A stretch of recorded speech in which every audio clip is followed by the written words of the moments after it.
দেশত প্ৰাক্তন আছু নেতা শংকৰজ্যোতি বৰুৱাৰ বিতৰ্কিত সংঘৰ্ষৰ ওপৰত মুখ খুলিলে মুখ্যমন্ত্ৰী ডক্টৰ হিমন্ত বিশ্ব শৰ্মাই। দুলিয়াজানত পেট্ৰল পাম্পত সংঘটিত হিংসাত্মক সংঘৰ্ষৰ পাছত সদৌ অসম ছাত্ৰ সন্থা অৰ্থাৎ আছুৰ পূৰ্বৰ সাধাৰণ সম্পাদক শংকৰজ্যোতি বৰুৱাক ডিব্ৰুগড় আৰক্ষীয়ে গ্ৰেপ্তাৰ কৰাৰ ঘটনাই ৰাজনৈতিক তাপ বৃদ্ধি কৰিছে।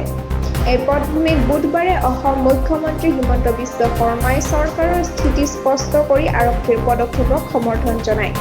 লগতে তেওঁ ব্যক্তিগতভাৱে ঘটনাত হস্তক্ষেপ কৰা বুলি প্ৰকাশ কৰে।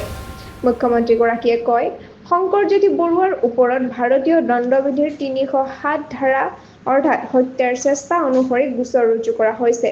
এনে গোচৰত আৰক্ষীয়ে নিয়ম অনুসৰি কাম কৰিব লগা হয়। হাতকৰা পৰিধান কৰাও সেই অনিয়মৰে অংশ। যদিও মুখ্যমন্ত্ৰী বৰুৱাৰ ছাত্ৰনেতা হিচাপে থকা অৱস্থাক মান্যতা জনাই কয় যে তেওঁ ডিব্ৰুগড় আৰক্ষী অধীক্ষকৰ সৈতে যোগাযোগ কৰি বৰুৱাক হাতকৰা নিদিয়াৰ বাবে অনুৰোধ কৰিছিল। তাক আদালতলৈ লৈ যোৱাৰ সময়ত হাতকৰা নিদিছিল বুলি মুখ্যমন্ত্ৰীয়ে স্পষ্টকৈ জনায়।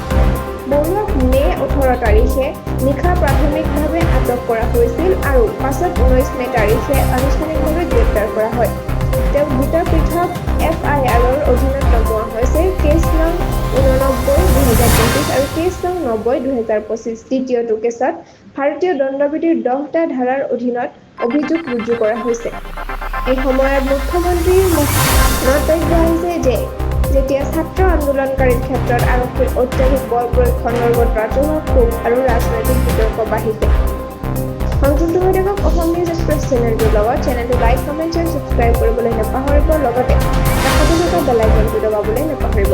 ধন্যবাদ।